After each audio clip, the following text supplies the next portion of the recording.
Я буду рассказывать про жилую недвижимость, и, наверное, я сразу отвечу на вопрос, почему жилая недвижимость, то есть почему жилая, а не коммерческая. Вот я не разбираюсь во всех этих цифрах и табличках. Вот нужно очень много анализа проводить для того, чтобы выбрать клевый объект коммерческой недвижимости. Я всецело за объект коммерческой недвижимости, но либо у тебя должны быть большие финансовые возможности и большой вход, либо его нужно самому с нуля строить, ну то есть под какие-то подпроекты, либо делать все вот эти таблицы и так далее. У меня нет на это времени, и я постараюсь, надеюсь, что у нас какой-то интерактив все-таки будет. А на мой, наверное, у меня есть признаки, почему люди не инвестируют в недвижимость, там, жилую и так далее. Вот мне кто-нибудь, может, подскажет, в чем проблема инвестирования в недвижимость, ну, в целом. Долгая окупаемость, ликвидность. Что еще? Большое время. Что еще в недвижке не нравится? Что? Оценить. Ну, оценка, да? Еще? Российская экономика, то она как бы идет не очень хорошо. И нестабильная экономика. А иностранная, там другое законодательство. Ну, вот я примерно составил такую, как сказать, табличку, почему люди не инвестируют в недвижимость. У нас есть еще такой пункт в России, как с точки зрения экономики риск долгостроя. По каким-то причинам вроде пытаются решать все законы с точки зрения долгостроев, но мне кажется, решают не для дольщиков, а для кого-то другого. Вот. Ну и в целом высокий порог входа, низкая доходность, неликвидно. Ну то есть основные такие стереотипы, связанные с недвижимостью. И у нас еще инвесторы любят сверхдоходность. Ну то есть я как-то выступал на частных клубах инвестиций, и мне всегда вот эта интересная тема, ну типа меньше 48 годовых, ну это хрень. Ну, то есть, типа, мы вот инвестируем вот 48, 60 годовых и так далее.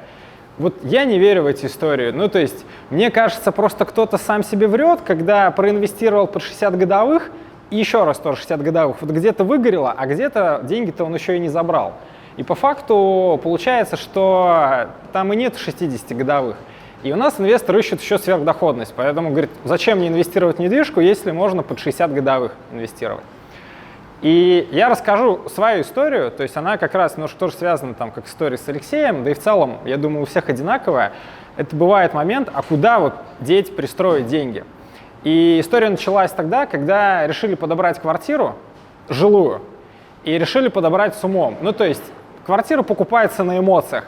Мне нравится вот этот дом, вот этот район, я здесь родился, у меня родители там рядом живут, и ты выбираешь по каким-то стереотипам, а ты не выбираешь квартиру на основе вот табличек и банальных, там, не знаю, из 10 пунктов хотя бы, не из огромных таблиц, как Алексей делал, а из 10 пунктов, почему нужно купить квартиру какую.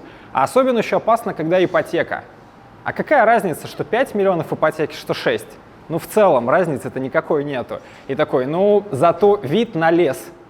Но, возможно, там построят эстакаду через пару лет, но это отдельная история. И у меня история начинается вот с такого опыта.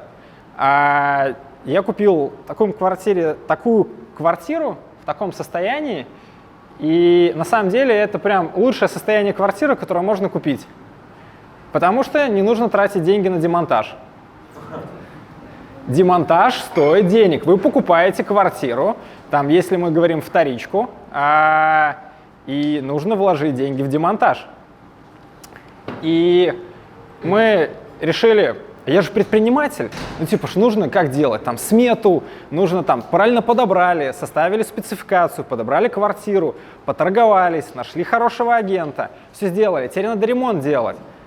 А как сделать так ремонт, чтобы еще, ну, как бы, а вот мне вот краник этот нравится, ну, ничего страшного, что он 20 тысяч стоит. Ну, красивый же, хороший кран, ну, то есть и так далее. И решили подойти с бизнес-составляющей к квартире, к ремонту, к подходу, и получили не сказочный замок, но получили такую квартиру. Обычную, простую квартиру без там каких-то либо излишеств. И я думаю, интересно, а сколько она стоит? Я ее поставил на Циане. Поставил за 6,3 миллиона, мы условно квартиру купили за 5 миллионов, около 500 тысяч вложения с учетом затрат на агента, и продали квартиру за 6,3 миллиона, 6,290 вроде. Сколько метров там? 35,5. Второй этаж, она вообще не ликвидная была для рынка. Люди, которые приходят смотреть квартиру, они такие, второй этаж? Не вариант. ну то есть убитая, ну то есть не вариант и так далее. Люди заходят, им дискомфортно находиться в этой квартире. И даже когда она стояла 5,5, мне тоже было дискомфортно. Но как только она стала 5 миллионов на цене, сразу же приехал и решил посмотреть. И они даже еще чуть-чуть торговались. И я подумал, блин, интересная тема.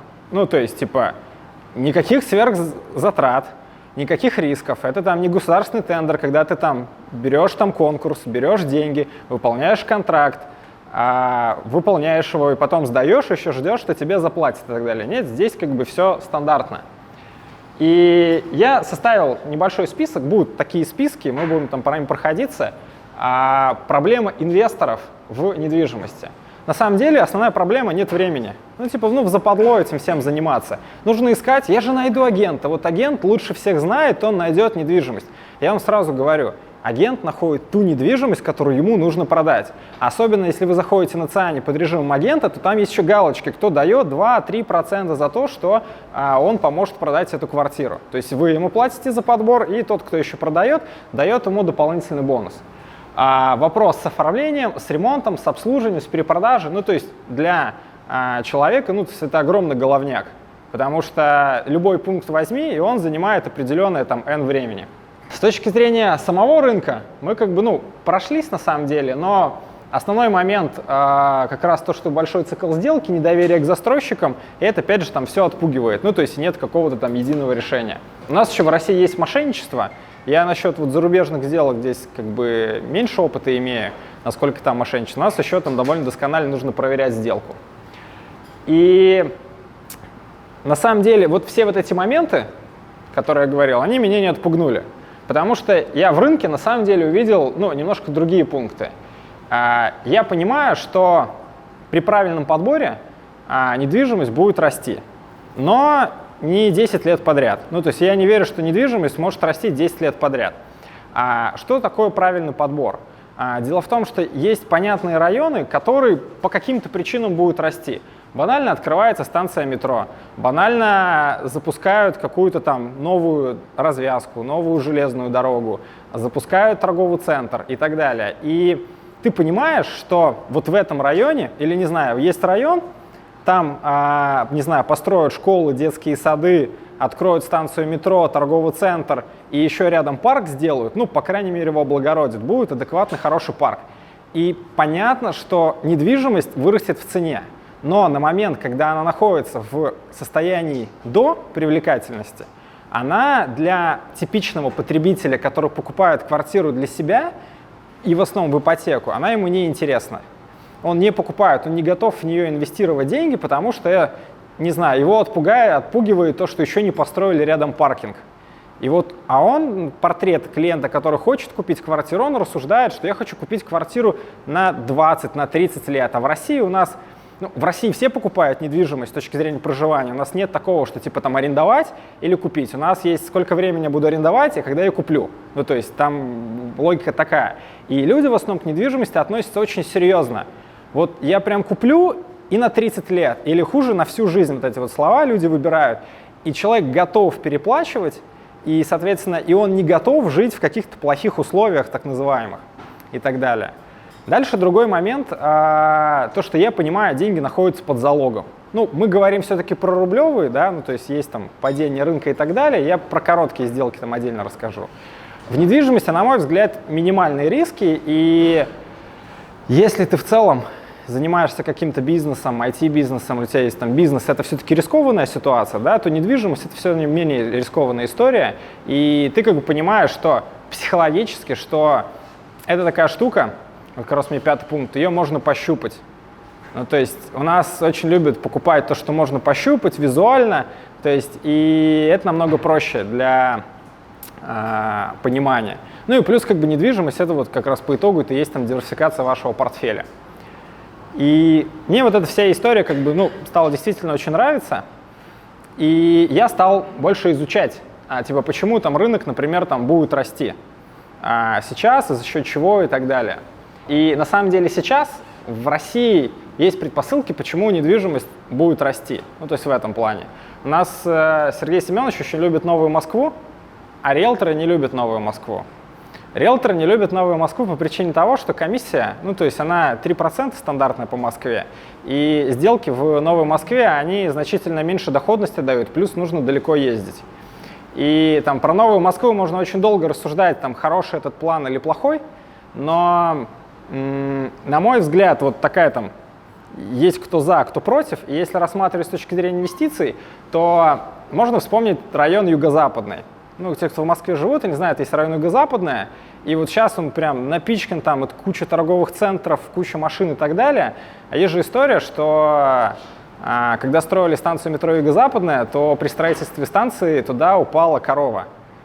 Ну, то есть там было пастбище, паслись коровы, и получается туда когда-то упала корова, ну, то есть... И сейчас та же история происходит с Новой Москвой, вот эти новые станции метро, которые, по мнению там, многих экспертов, построили в полях абсолютно неправильно и так далее. Есть там плюсы и минусы там, относительно смотреть там, других стран. Вот. И сейчас, на самом деле, территорию развели, ну, то есть территорию там вкладывают деньги, но темп строительства значительно снижаются. И получается, порог входа раньше был ниже, сейчас он, соответственно, повышается. Понятно, что он наберет определенную планку, если мы говорим там про Новую Москву. Плюс, если мы говорим там про новостройки как раз, люди не хотят жить, ну, если прям вот вернуться вот в это, да, люди, когда выбирают, они не хотят жить в старом фонде. Абсолютно. А старого фонда очень много. И старый фонд, он находится в Москве, а в Москве недвижка с точки зрения самого входа, она довольно там высокий там порог входа идет. И люди, соответственно, выбирают новостройки, и из-за этого недооцененные районы, они повышаются там в цене. Просто потому, что увеличивается спрос. Не потому, что там еще сделали какую-то новую станцию метро и так далее. Просто потому, что повышается спрос, и все. И ты как бы с этим ничего не сделаешь. Потребитель выбирает, говорит, я хочу жить в новостройке. Да, она там течет, она плохо застройщиком построена, про это можно очень долго разговаривать, но они почему-то выбирают эти варианты. Плюс сейчас есть большое количество банкротства застройщиков. Оно там специально, в основном как бы сейчас многие крупные компании выкупают застройщиков мелких для того, чтобы там отжимать, забирать и так далее. Это все приводит к определенного рода монополии. То есть там сейчас разные, как сказать, противостояния бывают между застройщиками более крупными, мелкими. Это опять приводит к увеличению стоимости недвижимости. Именно мы говорим про жилое, да. И, соответственно, есть определенное... Много людей сейчас с фондового рынка переключились на недвижимость. Потому что у нас как же люди привыкли? Типа, если я за год на фондовом рынке не заработал, то типа все, короче, рынок говно. Ну, то есть это, короче, пиши пропало. И они ищут какую-то альтернативу, потому что нужна сверхдоходность, как мы выяснили в самом начале. И поэтому люди сейчас еще начинают резко переключаться с фондового рынка на рынок недвижимости. Я бы хотел, наверное, рассказать кейсы, ну, если цифр. Вот цифры, они у меня примерно вот так вот выглядят. Дальше мне сложнее все это делать. Я расскажу, наверное, про кейсы там, из последних. Я стал выбирать недвижимость как раз, то есть и фокусируюсь на том, что выбираю недвижимость, которая находится подальше либо от станции метро, либо это какие-то там перспективные районы, как вначале говорил. Но при этом желательно там должен быть там хороший дом. В первую очередь там выбираем новостройки, которые для того, чтобы не было вопросов с мошенничеством. Да, можно любую вторичку хорошо пробить, но все равно остается минимальный риск. И этот риск можно снизить за счет того, что ты покупаешь новостройку. И опять же, мы возвращаемся к пункту, что люди хотят, чтобы квартира была в новостройке. Они не хотят там покупать вторичку. И, допустим, из последних кейсов, я расскажу другой кейс. Есть кейс как раз со вторичкой. Мы выкупали квартиру там не с долги, выкупали квартиру, она была из-под суда. И многие агенты боятся покупать квартиру из-под суда. Из-под суда после апелляции. Я думаю, любой предприниматель понимает, что вот решение суда после апелляции – это лучше, чем решение непонятного нотариуса по наследству. И квартира продавалась примерно на 1 миллион дешевле рынка. Но ни один агент, ну то есть агент такой, нет, это какой-то головняк из-под суда, типа я не готов там этим заниматься. И был как бы такой кейс, но с точки зрения как раз там новостроек получилось кейсы, что квартиры действительно очень низкие на пороге входа. Если мы говорим про доходность годовую, если мы говорим доходность маржинальную, то квартира в Москве, допустим, самая минимальная сейчас, то, что можно купить в старом фонде, это 6-7 миллионов. Но в основном еще это средний чек там около 10 миллионов, ну то есть по квартирам идет. И получается в Москве вы можете купить квартиру в районе 10 миллионов. Вам нужно же заработать больше 12 годовых, как мы определились, потому что это инфляция, ну условно. И получается, для того, чтобы на квартире заработать там 12, там, 15 годовых, там, условно там те же 20%, вам нужно эту квартиру продать за 12 миллионов. Вы попадаете в так называемый там порог, я не знаю, там, когда максимальное количество сделок есть, максимальное количество предложений. То есть в Москве огромное количество предложений есть там в периоде там 10-15 миллионов. И эти люди самые там требовательные. И получается, что объект там при всех моментах, если даже правильно подобрали и так далее, или там ремонт сделали, он не является там ценным. Когда мы рассматриваем объекты, которые находятся в Новой Москве, когда объект находится чуть подальше, порог входа на самом деле начинается сейчас 2,5 миллиона. Это мы говорим студии и так далее. Недавно обсуждали как раз с Оскаром Хартманом тренд на микроливинг.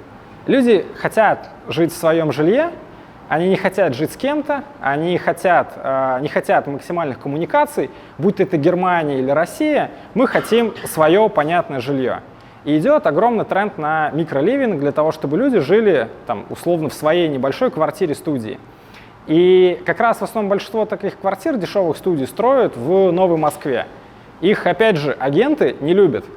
А потребители почему-то любят. Ну, то есть, если мы говорим про бизнес, то мы рассуждаем с точки зрения потребителей. Что хочет потребитель?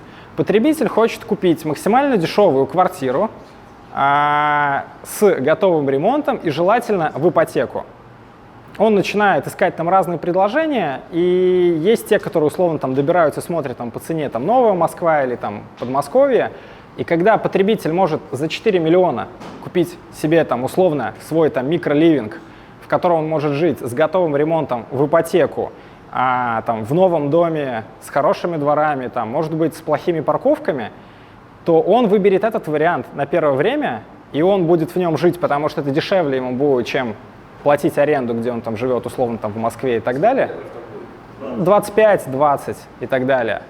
И сам парадокс в том, что мы, как предприниматели, мы, получается, что такие типа, блин, вот я в таком говне не буду жить. Да, а особенно я просто очень активно сталкивался с гостиничным бизнесом. Как строят гостиницы? Я строю гостиницу в такой, в которой я хочу жить.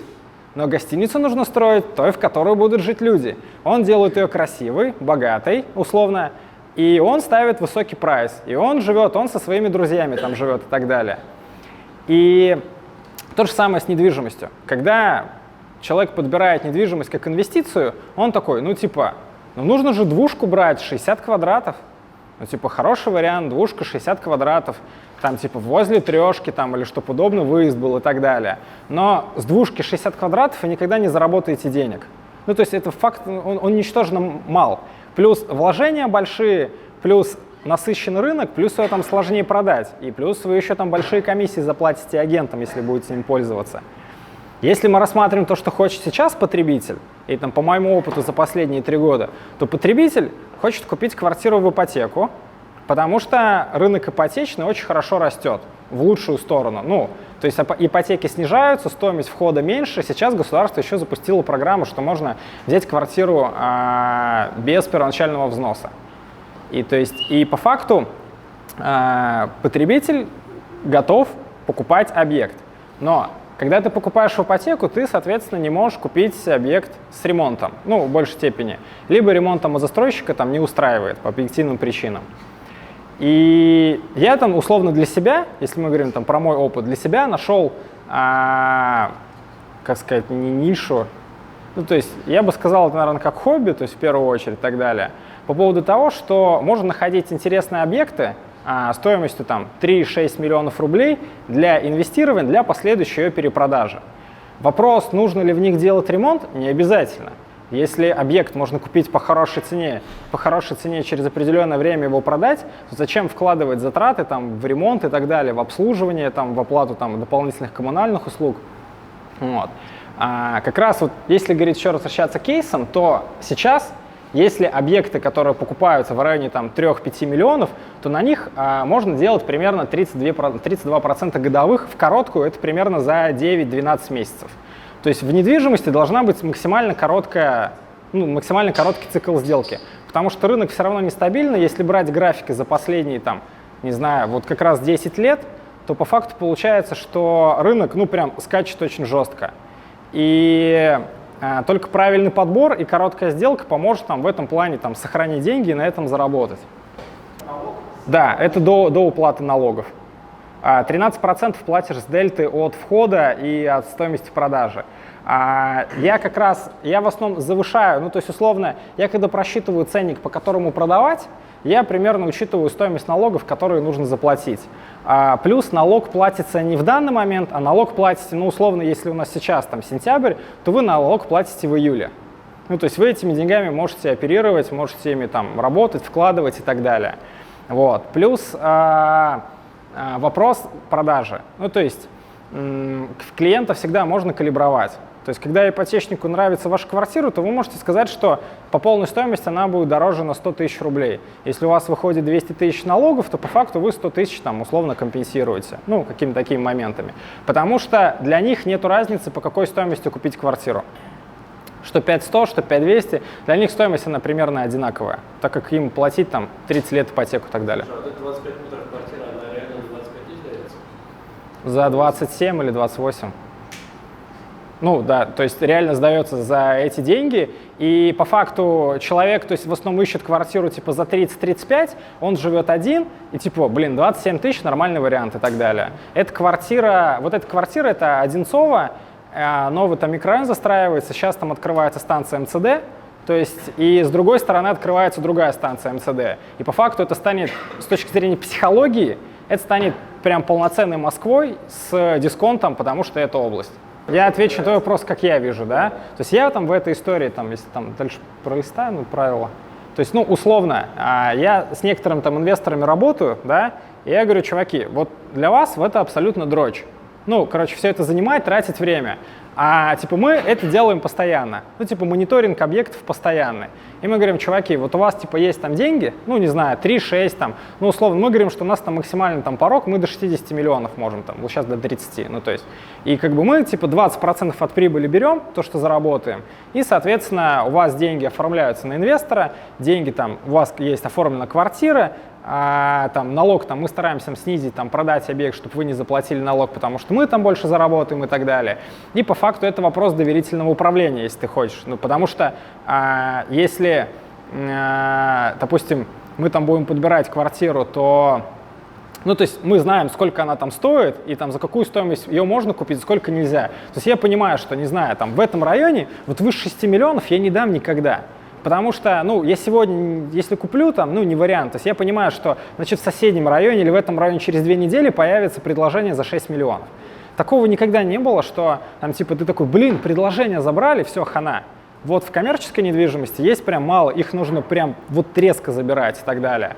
Вот. А в жилой недвижимости предложений довольно много и так далее. То есть правильно я понимаю, что для ровного счета есть десятка, дайте десятку, да. Знаешь, ты все мониторишь. Оформляется на инвестора, да. И дальше, если вы мониторите, что есть сделку, вы продаете, 20% с этого апсайда вы забираете себе. Если с прибыли. Какое-то время, если апсайд, то, соответственно, мы зарабатываем на условно 8-9 годовых еще покуда она сдается, и, соответственно, инвестор тоже получает это бабло. То есть, условно, десятку положил, по вашей математике, 13 заработали, из этих 3 20 600 тысяч отдали, да. Вот. То есть, с точки зрения итога, да, на мой взгляд, самое важное, если квартира перепродается, это хороший дешевый ремонт. В хорошем смысле этого слова.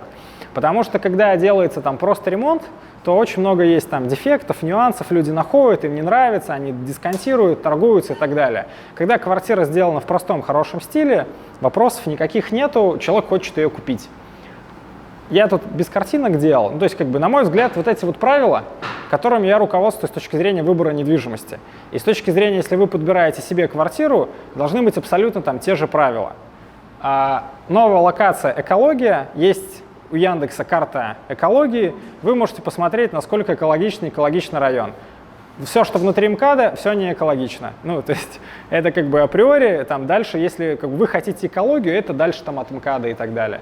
Новая локация может быть по разным причинам, не обязательно станция метро. Ну, то есть смотрите разные там пункты.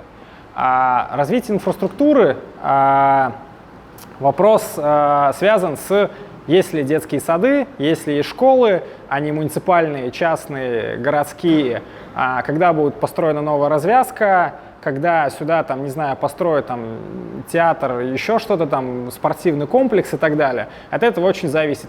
Для людей очень важна составляющая, куда будут ходить дети, в какую школу и как они будут жить. Если этого нету, никто не будет покупать здесь квартиру. Не готовы возить там, детей там, в далекий там, детский сад и так далее. Подбор сравнения с соседними ЖК. Очень важно, чтобы квартира, в котором доме вы покупаете, она отличалась от тех домов, которые находятся в небольшом округе. Например, у вас может быть ЖК монолитный, а, соответственно, остальные дома могут быть панельными, построены там тоже новые. У вас есть преимущество, что ваш ЖК является монолитным, и он априори интересен для там, покупателя, чем там, для других.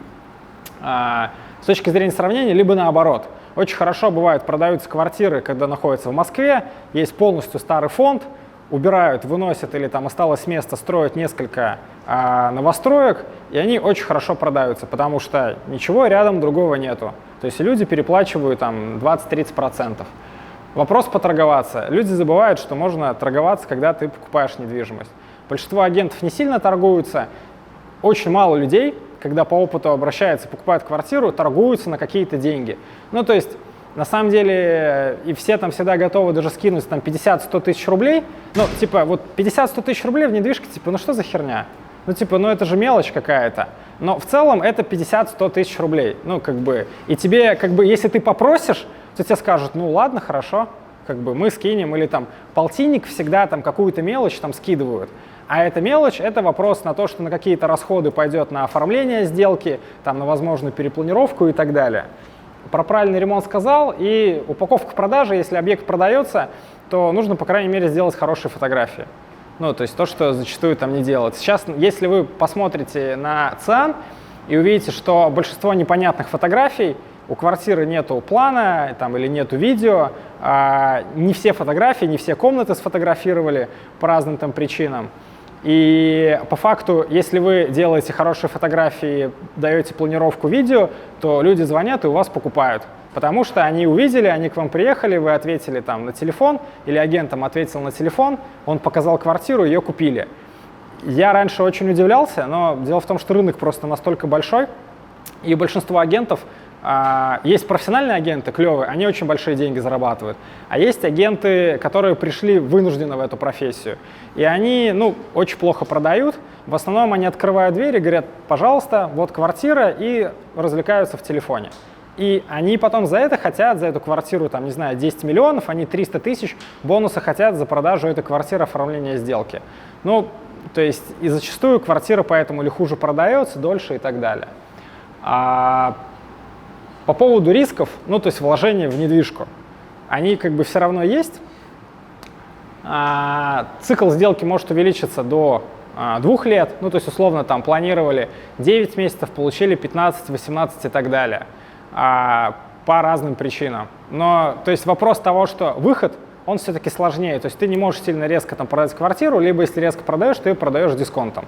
Вот к Руслану можете обратиться, он выкупит ее с дисконтом, но ничего не заработаете. Вот. Девальвация валюты, ну, то есть с точки зрения, типа, у меня есть 60 миллионов рублей, это $1 миллион, я купил недвижки на 60 миллионов рублей, завтра $80, и как бы что-то я ни хрена не заработал. Падение рынка, но, то есть, такие истории, они там предугадываются. Рынок, на самом деле, сейчас, если с точки зрения России, он восстанавливается, и сейчас больше, как я говорил, плюсов в сторону того, что недвижимость будет расти. Но примерно, на мой взгляд, когда она по графику где-то наберет там 2014 год, когда там 13 по стоимости недвижимости, то вряд ли она дальше будет расти. То есть только за счет там правильного подбора. Ну и вопрос там уничтожения. Ну то есть если не застраховано и разные причины, будет очень сложно доказать, там, восстановить и так далее. Я расскажу еще одну тему. Ну то есть куда спрашивали, куда можно денег больше выливать. в этом плане. Я, кроме рынка России, изучаю не только рынок России, и потому что, ну, не сильно устраивает того, что вот все вот эти там качели. То есть ты как бы понимаешь, что есть портфель в России, у тебя есть, например, недвижимость, она либо дает какой-то там доход, либо перепродаешь и так далее. А в Финляндии ипотека 1%. И люди живут очень активно в частном секторе. И сейчас, например, там, ну, я для себя, я буду заходить, интересная тема, это, соответственно, строительство дуплексов, ну, то есть там двойных домов. Дом делается 220 квадратов с хорошей отделкой. Ну, то есть здесь нет, он обязательно с сауной должен быть, иначе квартиру, дом, то есть не продашь никогда. Вот. Ставится хорошая кухня. Мы нашли там подрядчиков, они большинство материалов закупают в Украине, у них в Украине компания, у них они официально возят двери, кухни, там, натяжные потолки и так далее. Они возят всю эту историю, строят дома, и примерно дом, в отличие от России, ну, он, понятно, что модульный, он строится за там, само возведение 1,5 месяца, а весь цикл сделки составляет 7 месяцев. И получается 24% за 7 месяцев евро. И тут как бы поинтересней.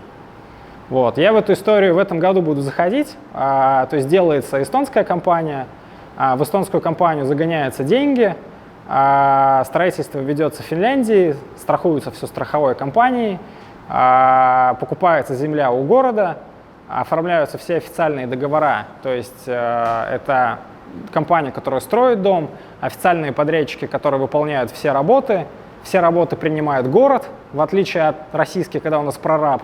То есть, получается, все работы принимает город, и риск по непринятию дома может быть только у города. Ну, то есть, либо если подрядчик косячит, то по факту он не получает деньги, вы ставите у другого, тот переделывает, и город принимает там работы. Вот. Соответственно, дом продается с отделкой, у него будет ценность в том, что отделка будет более качественная, то есть в отличие там, от конкурентных моментов. Ну и плюс там условно там прайс такой же, там чуть дешевле. Вот. И, ну, то есть я для себя там рассматриваю там, основную часть там, перевод инвестиций в Европу. Я рассматривал Испанию, Черногорию, у меня два варианта были. Сейчас рассмотрели там Финляндию. И как бы, ну, относительно там, темпов развития, роста, ну, довольно перспективная, интересная тема. То есть примерно дом за 320 тысяч евро строится, продается дом за 640-650, там около 44% налог выходит. То есть и по факту, ну, как бы реальная прибыль партнеров и инвесторов составляет где-то 50% от вложенных денег, ну, то есть вот эти там 24-25% от капитала. Вроде все. Да, это я как бы небольшая рекламка. То есть в целом, если нужны какие-то там вопросы, то что как раз вопрос задавал Максим.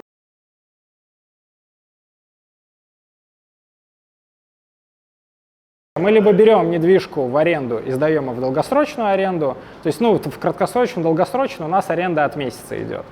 То есть мы забираем у собственников, у него есть там несколько, 1-2 квартиры, типа, да, для него головняк, для него вот это там дельта, которую мы заберем, не знаю, с объекта там 7-8 тысяч рублей, ему нет разницы, ну, типа, там, не знаю, он 50 будет получать, а не 58, как бы, зато без головняка. Мы как бы забираем весь этот головняк, но за счет того, что объект сдается на там, разные партии, там, краткосрочно, долгосрочно, плюс когда один съезжает, другой заезжает, то, что говорил Алексей, мы как бы увеличиваем там, для себя стоимость, ну, в этом плане, на этом зарабатываем. Либо другой вариант, мы в любом случае мониторим рынок и подбираем какое-то количество объектов. У нас не огромное количество, типа у нас есть 20 клевых объектов. 20 клевых объектов нету даже сейчас. Потому что клевый объект появляется на неделе, и он сразу уходит. Если этот объект клевый висит 2 недели, то он нифига не клевый. Окей, хорошо. Покупал квартиру. Конкурентная цена 4250 по рынку, то есть дом запускается, сдается, застройщик продает эту квартиру за 4400. Один человек продает за 4250, а я ее купил за 3750. Ну, то есть, как бы, я понимаю, что при самом хреновом раскладе, скорее всего, за 4100, за 4200 я ее продам, если мне нужно будет даже ее быстро там продать, потому что цена дешевле, чем застройщик, чем лучшее там предложение и так далее. А человек там продал для того, чтобы, ну, по каким-то другим объективным причинам там продал объект. И я понимаю, что, ну, как бы, это хорошее предложение. Ну, довольно, как бы, жестко, ну, то есть, да, ну, это вопрос там поторговаться и так далее. Слушай, если они под сдачу, то как бы нормально. Ну, то есть если конкретная задача, Во-первых, просто нужно посмотреть стоимость налогов и стоимость, которую ты будешь платить управляющей компании. Зачастую управляющие компании дают очень низкий ценник, но дают 150-200 рублей за квадрат за обслуживание. То есть с квартиры там 50 квадратов, 10 тысяч в месяц за обслуживание. Ну, то есть и надо в этот момент. То есть есть хорошее предложение, которое можно покупать там как апартаменты. Вполне нормальные, там, нормальные управляющие компании. Посчитать все суммы, все налоги и так далее. Если она конкретно под сдачу берется, то это лучше даже вариант, чем покупать там вторичку, либо там, ну, в квартиру. Есть компания-конкурент, она продает такие дома, соответственно, на 22 миллиона евро в Финляндии. То есть открытая статистика, у них там понятно, что все в белую, у них нет такого, что там 2-3 ООшки и так далее есть. Я думаю, поменьше, конечно, потому что они, во-первых, как компания, как бизнес, они налоги в Финляндии все платят. У нас там часть налогов мы не платим, потому что в Эстонии у нас не будет налога и так далее. Но в любом случае налог там в Финляндию наплачивается. Вот. И то есть за счет того, что у этих компаний там больше костов, я думаю, у них рентабельность поменьше. Очень хорошо покупать недвижку в январе-феврале.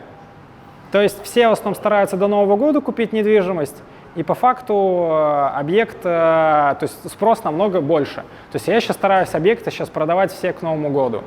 А покупать январь, февраль, март. Во-первых, грязно, холодно, ну то есть люди там еще кто-то отдыхает и так далее, звонки какие-то пропускают, или они понимают, что они не продали после Нового года, значит они не продадут недвижимость в ближайшее время. И по факту вопрос как раз заключается в том, что такой, окей, как бы я только что продал объект, у меня есть свободные деньги, я готов их вложить. То есть есть вопрос этой сезонности, правильно сказал, да, то есть и того, что типа условно в начале года намного лучше покупать объект. Если ты долго его держишь, наверное, да. Ну то есть условно можно обеспечить 10% годовых, в лучшем случае 12%, это прям потолок. Но, ну, то есть по факту там 10 лет окупаемости. Но я не советую покупать объект жилой недвижимости. Ты берешь, открываешь график и смотришь, что происходит с рынком недвижимости. Он нестабилен. Он стабилен на участках 1-2 года, но он нестабилен на участках 5 лет. Ну, то есть, и по факту, допустим, играть в долгую для того, чтобы ее сдавать, она же квартира убьется. Ну, то есть, как бы, соответственно, что-то менять надо в квартире. Ну, я не считаю это. И интересно, если заходить, то заходить покупать этаж на апартах. И уже тогда, когда ты делаешь этаж на апартах, делаешь его как микроливинг, то есть минимальное количество там, квадратов, максимальное количество квартир. Да. То есть, условно, там, не знаю, продается, знаю, есть предложение, продается 600 квадратов там, на втором этаже дома, там, соответственно, из 600 квадратов примерно, ну, там, дели, там, не знаю, на 25, там, на 30, ну, то есть там 20, там, условно, объектов можно сделать, даже больше, там, на участке. И эти 20 объектов из-за расположения можно сдавать там, по цене, там, условно, там, 35-40 тысяч, какие-то там часть посуточно разбить и так далее. И тогда у этой истории, конечно, будет интересный доход. И там, ну, как бы это там 100 миллионов и так далее. Сутки полно или что? Посуточная интересная история, я вот в ней плохо разбираюсь, да, но недавно с инвесторами сидели и решили просто найти квартиру, чтобы снять, ну, типа вот завтра до 5000 рублей, и чтобы она была, ну, вот примерно такая. Ничего не нашли. Ну, то есть ничего не нашли. То есть очень, не, ну то есть либо через, ну мы Booking и Airbnb смотрели, то есть как площадки, агрегаторы и так далее. Ну потому что ты знаешь, что она в данный момент как бы свободна и так далее, потому что там звонишь, ты не знаешь, она свободна, не свободна. Вот. И мы смотрели в периоде, там, в течение недели, ну то есть и брали будние дни. И мы ничего не нашли. То есть, как бы в этом плане, от 8 тысяч, то есть 3 дня смотрели, 24 тысячи, квартира, там условно 40 квадратов, типа евро-двушки и так далее, с кухней, зоной, со спальней. То есть, это интересное было наблюдение. Посуточное. Вот. Я просто не буду уже всех мучить, все устали. Вот все контакты. То есть, в целом, меня легко найти, задать вопросы, там более детально. Потому что такой обобщенный все-таки там был курс, да, для того, чтобы, ну, не так уже все заснули. Спасибо. Все.